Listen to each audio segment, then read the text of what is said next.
Not our fault. It's never our fault. Wait, you don't think we're old? Have you looked in the mirror? Because I have every day. I know I'm old. But we're not the ones who are at fault. What is it? It's the Zoom technicians that are at fault. We're fine. Oh my God, that is the best. You know, this is called Be Crazy Well. I've already started the recording. And so everybody meet Jeff Werner, and he's really crazy well. Let me tell you that. I've talked to him before. And so the fact that you just blame the Zoom technicians, we'll be lucky if they don't like just kick us off while we're trying to do this because you did that. No, it's Well, because we're old and it's all new technology to us. Although I have to say something. You make film, so you are, and you're a photographer and you do the sound, so you are pretty technical. yes and no, but to a certain level, and then it's a little bit of the Peter principle. I don't want to go above the level that I can achieve, so I try to stay within my box and don't go out of it, not creatively, but in terms of technically.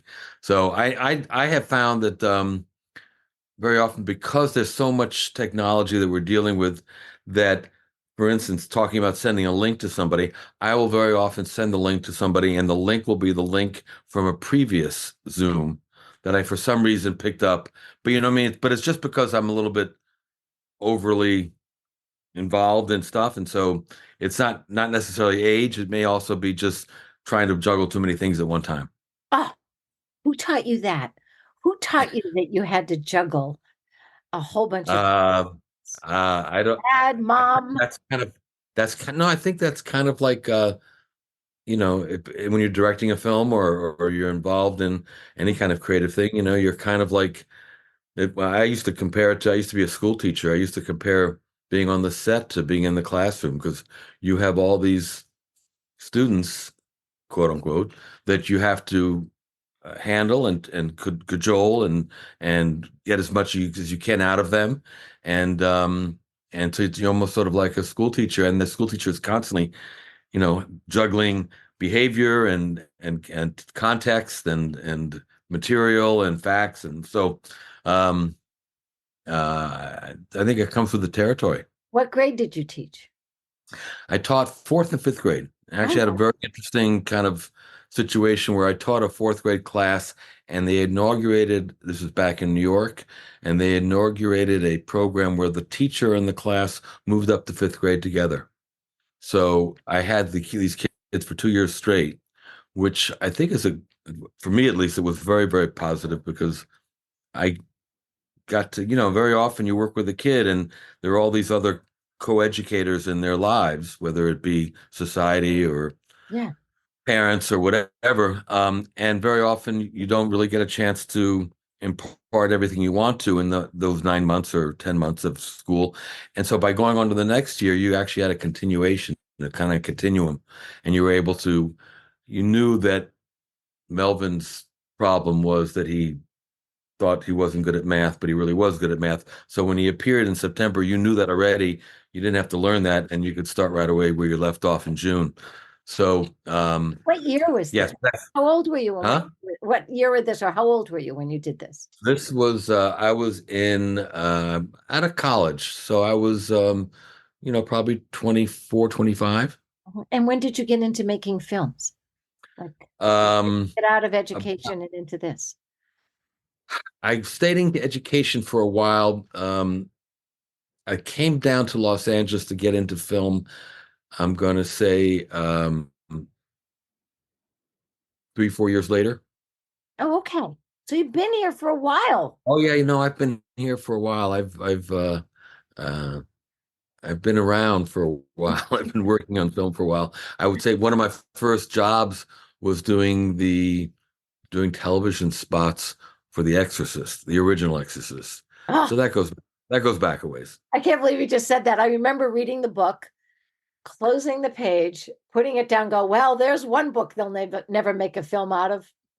Boy, was I wrong. Right, but I remember saying that, after reading some of those things that happened in that bedroom, I was like, no, Oh, be able to make a film out of that. I see. Uh-huh. So I want to tell everybody that because we have a lot of veteran listeners and a lot of people who are from veteran families, married into veteran families. You did something quite remarkable and quite wonderful. And I've seen the film. I always love it when people interview people that are books. I never believe they read the book. I believe they read the excerpts and they go, oh, or their assistant put, little post-it notes in the pages, Right. right? But I watched that whole film. Well, Uh, thank you very much. I and appreciate that. you're welcome. And I told you how not only moved I was, I really appreciated even the technical part of it. Your eye, the sound, the editing, how you filmed it, and you pretty much did almost all of it on your own. So I do want to tell you how grateful I am, and it just came out on Netflix. So here's what I'd like to do because It's on Amazon Prime. Amazon Prime. That's it. That's it. Sorry. Um, and that's where I saw it, Amazon Prime, actually. So I want you to tell everybody the name. I want to make sure we get in as much as we can about the film. And I did tell you the other day, I want you to do a sequel. That was my whole point to get you on Right. to do this. And so please share with everybody because it's out now. It's available for them to see, and it's absolutely imperative that they get to have all that information. So tell us about your film. Well, the film is called Those Who Served. It follows the stories of three Marine veterans who return after combat with combat trauma and PTS, and who wind up after a while in civilian life committing crimes, and they wind up in the criminal justice system. And the film explores this nexus of the veteran with a psychological issue running afoul of the law and committing crimes against the very same communities they risk their lives to protect. And it's really a film that sort of studies these, it's like a courtroom drama. It studies three cases pretty much in depth in terms of their defense and the prosecution, their families and how their families are affected. Um, and it gives you a sense of um, what might be questions we could start asking regarding this field of veterans in our criminal justice system. There is currently the film is kind of timely because there is currently a commission called the Veterans Justice Commission, headed up by Leon Panetta and Chuck Hagel, ex-Secretary of Defense, ex-CIA officer. And they are going around various state legislatures and in Congress trying to look at the laws that might be altered to mitigate some of the sentencing and also address some of the initial problems when veterans reenter into society. And which is something that didn't exist when I first started this film. I started this film now almost 10 years ago with the first case of a young, highly decorated Marine. Had been in Laura Bush's detail, had been in Secretary Hillary Clinton's detail. And when you are asked to be in one of those details and to work at some of the embassies that he worked at, you are kind of the creme de la creme in the Marine Corps. And he had a severe PTSD episode and started hallucinating, feeling that his family was being attacked, and went upstairs in his apartment building and killed a neighbor. Um, and part of his defense was that the PTSD was active and that he was not guilty by reason of insanity. And that was a unique, rarely tried way of holding a defense for a murder case. And there are two other cases as well. One dealing with somebody who returned, who was a missionary to start with, and spent his youth as a missionary going around the world with his church, and wound up joining the Marines, did a couple of tours, maybe three or four, and came back with severe PTS, could not go on buses, could not, the typical kind of thing, reacted to loud noises and whatnot, and had horrible night tremors and couldn't sleep and wound up self-medicating himself and then going on to dealing. Um, so there are these various different cases, and if one is interested in this meeting of the mental health of veterans and the criminal justice system and how we might massage it so that it's a little bit more understanding and at least more informed about the veteran and the reentry of veterans for the jurors, future jurors, and for future DAs and future judges. I hope the film will start a conversation about that, a discussion, and it's available. It's called Those Who Serve. It's available without commercials on Amazon Prime. If you go to the Amazon Prime online, you can rent it without being a member of Amazon Prime TV. Mhm. And it's also available on Tubi, which is with commercials, but it's free to you on Tubi with commercials. And it's also involved on something called Stash, which is a YouTube channel, also free, but with commercials. So those who serve, meaning a double message here, Double content. serving Yes, us and then having to serve time. correct. So I again can't thank you enough for what you're doing. And you talked about changing the criminal justice system. I was interested, and I think the reason why people put us together too is because of actually changing the military, the VA, and the mental health system. Right. And that's part of it as well. I think the case is made in the film that it's not just the criminal justice system that has to take a look at that, but the military itself Yeah, has to take a look at that. yeah. I sent you some information. We had this wonderful conversation. I was Thank so you. grateful I saw that. Thank you. to have this conversation with people. So, when we look at these, there's another young man who also committed murder of his best friend. I'm not going to say how it ends because it's really unbelievable. You're going to watch the whole film. It is like a drama, and so I'm not going to say what happens to all three of them. I think also too this idea, PTS actually is a fairly new diagnosis. And we've had all kinds of effects from what we would say from war, the effects of war, and all the way back for as long as we know. It's just different in some cultures. Warriors actually got prepared to go to war, which we do now. We get that. The big difference is they got prepared when they came home. There was more indigenous tribes. Some of the Greek and Roman warriors had ceremony that they could do to actually help them with the effects of leaving what happened where what happened and then being able to come back and be in a family. We have none of that. We have programs where you can go and get your resume spruced up before you leave the military, but there isn't any real transition program that I'd say is that effective either in the military. And so then what happens when they come out, it's actually left up to some of us who would work at VSOs to help try to create something that would help with the transition. And I'm the clinical director of one called Merging Vets and Players, where we put combat veterans together with retired professional athletes.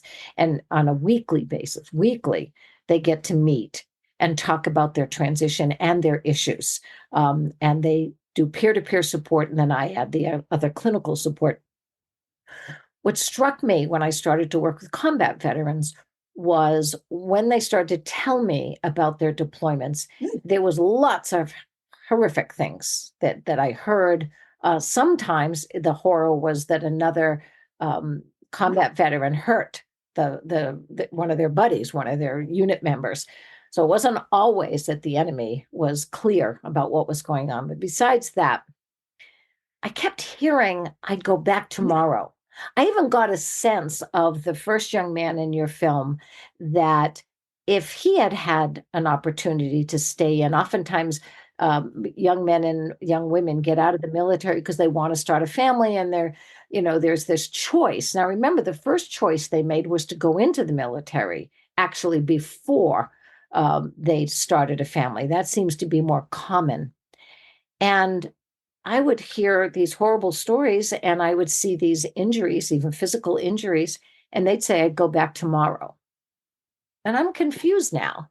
We're saying that this horrible situation on the battlefield, which was horrific, caused all of this mental stress. And yet they're telling me they go back tomorrow. So I shared with you that, and then when they come back, let me just go do that. So now they get hurt, they have to go back home.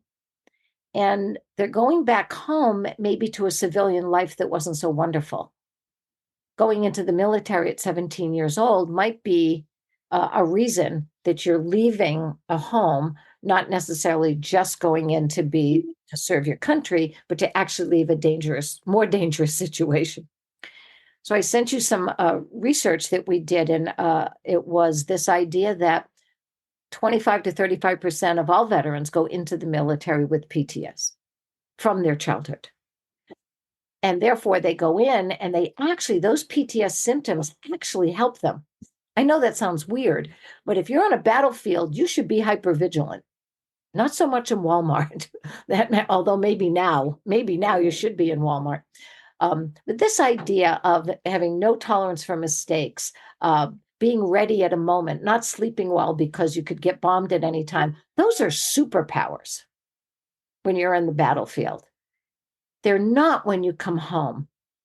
They also found purpose. I mean, even in your film, you could see the pride of those young men about what they did and how they served, how grateful they were. Oh, that's my dog with three legs. I have a dog with 3 legs and no teeth. So anyway, this idea that they lost that value as well when they come home. And I think those are the things too. And I said to you, I wanted to have you do a sequel. And I think when people see the film, Jeff, they'll realize how important the sequel is, that you have come into something. So talk to me about, since you've done the film, now it's being presented. What have you learned yourself about what you think we could do better all around? Now that you lived with these men practically, you followed them, their spouses, if they had one, their parents. Tell us more about what you believe that we could do better for them, and then I'll share mine. Well, you've touched on it. Obviously, the research you sent to me, I saw, is actually already a decade old, and the idea that has not been incorporated in any kind of intake of young men who come in, young women who come into the military is astounding. That has not been incorporated in any real way. I think that it's three-pronged from what I've sensed or what I've learned. And again, I've pretty much been focused on and interviewed people that were dealing with this meeting place of veterans who have returned, who have had issues. Some of them are self-medicated, some of them not, but wind up running afoul of the law. And so the people I've talked to have been addressing that community, that issue, and so that's sort of what I know a little bit about, and I'm hoping that the veterans and the civilians who watch the film will come away with not only the sense of having seen some moving and compelling stories, but also with a desire to, whenever possible, either as jurors or as voters, vote their mind that they've seen what might be able to be done or what might be able to be changed. So the first thing that I've thought about and been talked to people about is upon reentry, the 6-week boot camp that you go through to learn how to be a soldier should be repeated, I believe, on return, and there should be at least a 6-week decompressing where you can learn to be a civilian again. Civilian life, as everybody knows, is so different from that of the military. Um, and part of that reentry has got to be trying to at least set up things like you've done with a lot of your work of building a community, of giving people a community of brothers and sisters or like-minded people where you are not missing as much the brotherhood and camaraderie that you had when you were serving. Because I think that's a big thing that people lose because the family that they have at home never really replaces the family that they had in the military. That's right. So being able to try to give somebody um, a period of time to relearn the skills of being in society and being socialized, Mhm. basically. And then, if by chance there is a situation where a veteran then winds up having broken a law and been arrested and been incarcerated, that we have a much better way of knowing who's being incarcerated and how many of those people who are incarcerated are veterans, and uh, and being able to, we do have now in some jails and in some prisons, state prisons, they do have um, modules that are made up of veterans so that the veterans can serve their time with other veterans, which has worked out quite well in many cases. And in fact, I filmed one down in near San Diego, and you see it briefly in the film, where everybody in that block is a veteran who served, and there's a lot of not only camaraderie but self or interteaching, teaching some veterans, older veterans, helping younger veterans, and vice versa. And I think they found that creating that kind of community within um, an incarcerated facility has worked quite well. So the second part would be once they are in, identifying them and trying to help them with the issues that they have that are particular perhaps to their lives and their experience over the time that they were serving. And then the final would be that once somebody is being adjudicated and is in court, that there may be new um, legislation to come up with for sentencing so that the sentencing might reflect the service of the offender and the circumstances of the offender. And that meant those mitigating circumstances could mean um, a great deal to somebody who does have to serve time for their crime, but is given a consideration because of their service to the country. So I'm going to go even a step further. I loved what you just said. And to me, that's somewhat of the back end. I think we need the front end and the back end. So that idea of the 6 weeks, it's actually 13 weeks for Marines for boot camp. For me, I know that when they fill out, many of them, when they fill out the application to go into the military, the idea of telling the truth is scary, because if you probably said everything on there, you might not be accepted. So there's not a lot of, uh, opportunity if you really want to get in to tell the truth. So I would say that even from the moment you want to go into the military, there's this sense that I better not tell the truth. I better not share everything that's happened to me. And so once you're accepted into the Marines or the military, to me, if you don't do education on child neglect, child abuse, what happened to you as a child, and how that hurt you and helped you. I mean, there is some trauma that actually gives you these wonderful kind of superpowers. We call it post-traumatic growth. It's a real thing. It really is. At the same time, if it's not addressed and you don't know that you have these, that you don't have these kinds of things, oh my God, don't we love doing this into my home? Stop you guys. I love doing Zooms in my home. Anyway, when you don't understand what happened to you and it lays weight inside of you, this is my story. This is most people's story. After the military, even during the military, because some of those crimes are committed in the military as well, from military person to military person. Seems to me that it would be really smart if we talked about what happened to you before you went into the military, how you need to watch out for the effects of child abuse that might have you drink too much, that might have this, that might have happened, and we start to give them wellness practices and mental health practices at that moment.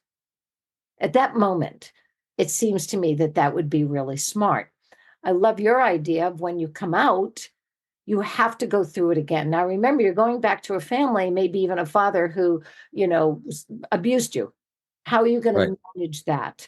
How And are you going to manage the your other part of it, anxiety? the other part of it is that when you're about to be released, the last thing you want to do is do another 6 weeks. Yeah, You're ready to go home. You're ready to get back to to your life, and so it's going to be hard because you can't do it voluntarily. I don't think because I think most guys would say, I "I'm don't out think of it's here." as hard as being deployed. So I would say, No, right, that they're used to doing hard things. So I'm not afraid of us saying to them, listen, there is a 6 week, like, you're getting out on this date. We're going to backwards plan, which they taught me, and you're going to start this date. So you're still getting out the same date we said. And those 6 weeks before that this is what's going to happen. So I'm not afraid of that because that bit of prevention, that bit of understanding is better than going to jail for 6 years. And I want to say absolutely. something. If you've lived for 17 years in the civilian life and you were in the military for 4, you've been a civilian before. It just wasn't a great experience, which is why you went in at 17 for many of them. So we're sending them back to something they didn't really enjoy or had troubles with the beginning. So now we expect that to all of a sudden be okay, that they're going to go back into civilian life. All right. I think that that's at best malpractice, and not understanding what we're talking about and why people are getting so upset when they come back here. It's because it was upsetting when they were here before. That's why that 25 to 35% is so important. That's a lot of young men and women that came into the military already suffering from certain things that happened to them. Thank goodness they found value, they found camaraderie, they found purpose. And then when they're set back home, that's what they lose. They lose all of that. And I think you also said something very important. They finally had a family. They finally had a group of people, not all of them. There's some times that it was pretty dangerous in the military with some of your brothers and sisters, but for the most part, there was that.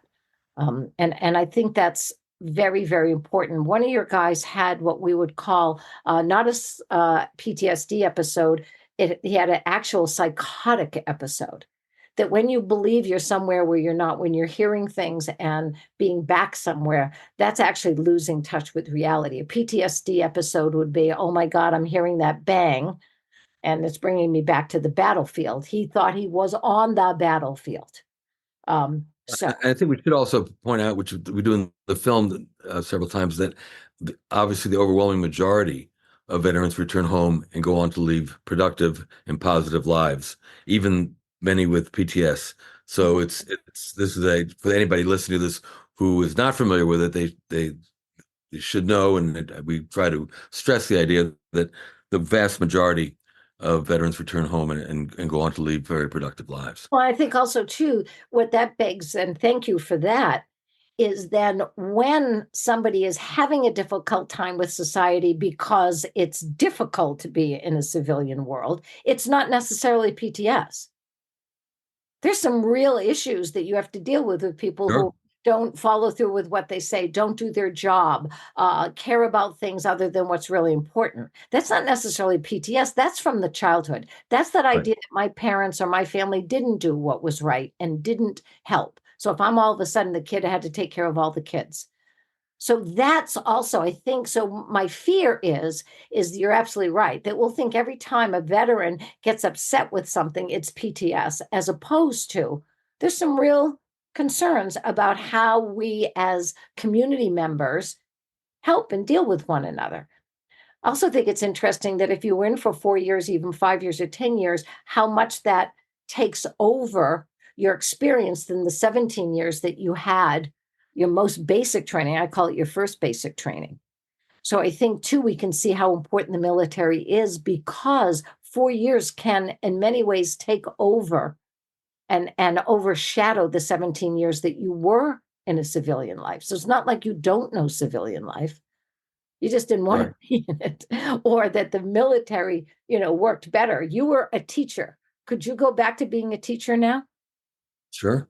Okay. So that's what I'm Thought about it. saying. Thought about it many times. Yeah, see, that's what I'm saying. The other thing we should mention, or that I came to realize during the film, was the enormous stigma attached. And we obviously in this society have an enormous stigma attached to any mental health issue. That's right. So in the justice system, in the criminal justice system, you're dealing with jurors who very often don't understand the first thing about mental health, and on the veteran side, the stigma that is perpetuated by other veterans and by other people in the military, as well as people in civilian life, that stigma is something that we have to start addressing, I think, as a community, Absolutely. and let it be known that there should not. Now, obviously, if you're trying to apply for a job that involves certain things where your issues might get in the way of that job, that's something separate than what is a sort of a prejudice that people might have about the idea that there may be a mental health issue. And so I noticed from all three of the guys that are featured in the film, that was one of the hardest things for them to do, was to acknowledge and identify the fact that they were actually having issues, that they were actually having problems, and Mm.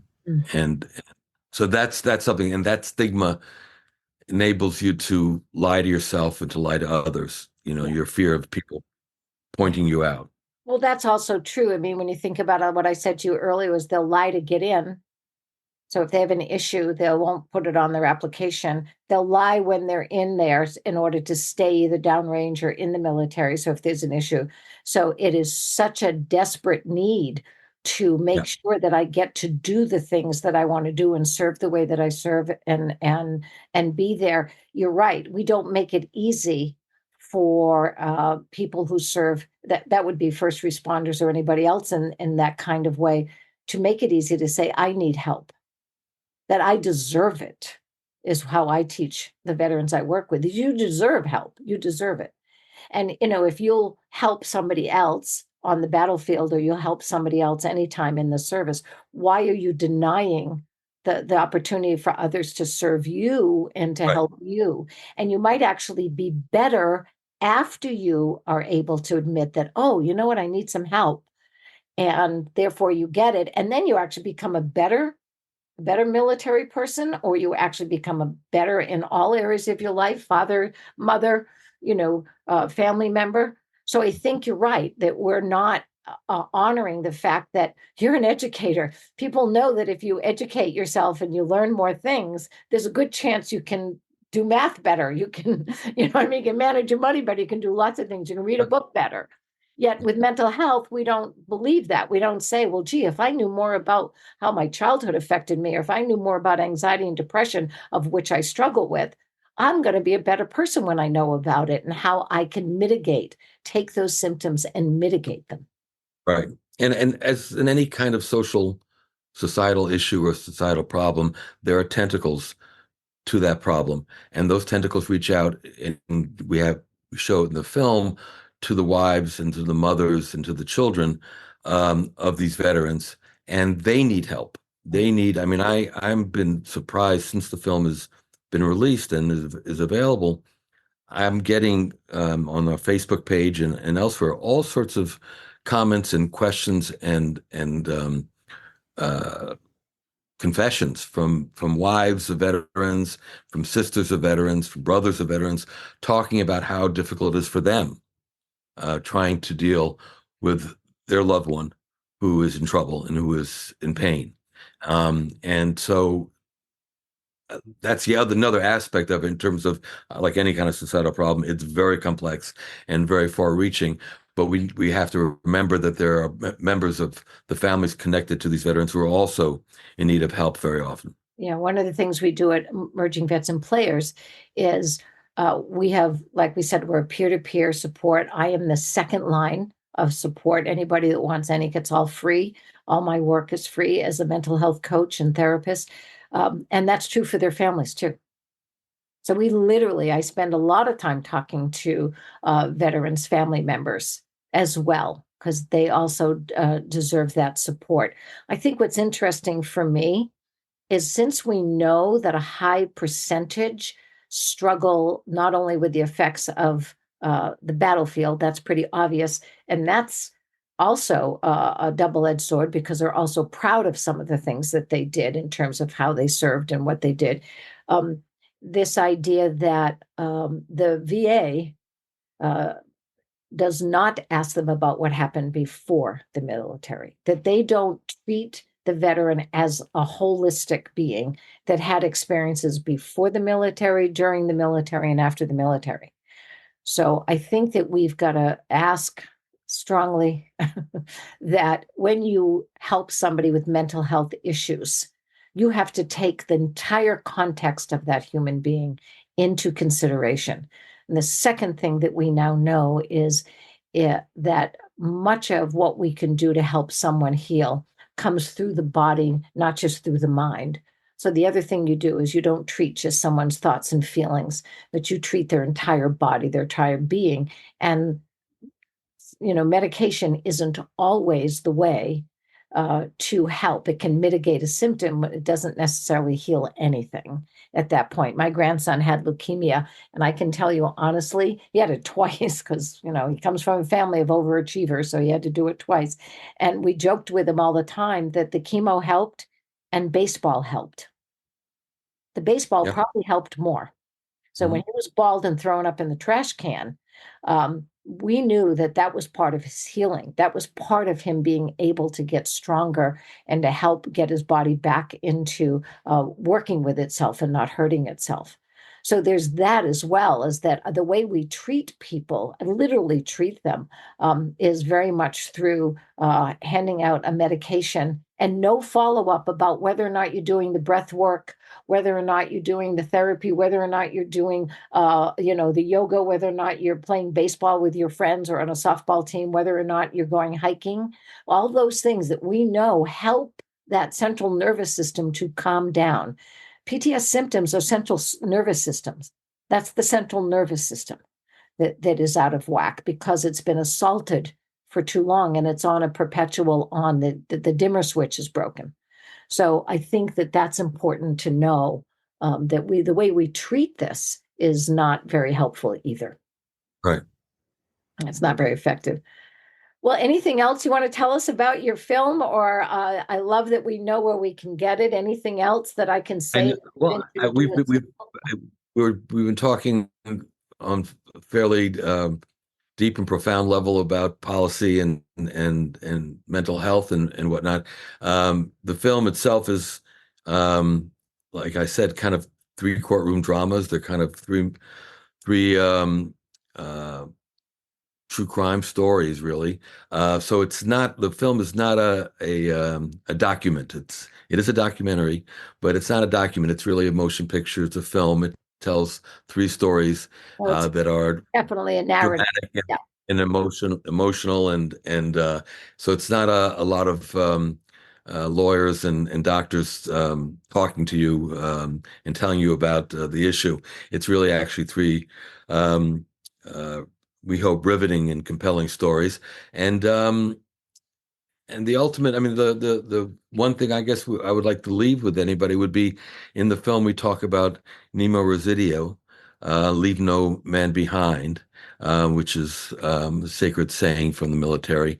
And so the film hopes that we will, again, even though in many instances crimes have been committed, that just because the crime was committed, we will not leave that person behind, that we will try to adjust our thinking and our laws to help that soldier, that Marine, that sailor, that Air Forceman, whatever, whoever. Yeah. I appreciate. Well, thank you so much.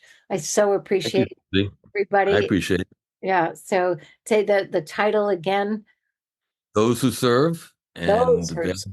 Yes. those who serve on Amazon Prime, on Tubi, on Stash, and if we're on Facebook and Instagram, if you watch it and you want to talk about it or discuss it or have questions or problems, please feel free to comment and let us know, and we'll get back to you. So, Jeff, I want to tell you what a lot of the wonderful young men and women I work with, I'll say to you, you're not too bad for a civilian. So Thank you. I'll take that's that as the a compliment I get. And I say, thank you so much, because civilians irritate me too, and I am one. compliment. Well, thank you for all the work you do, Susie. You're welcome. Bless you. Everybody, Take this care. Be Crazy Well, and you just met another crazy well person for sure, making movies and telling stories that need to be told and deserve to be told. And remember, our theme song is "Be Your Best Self." So do that. Do that I will all. do so. Thanks so much. You're welcome. Take care. Take care. Bye bye. Bye bye.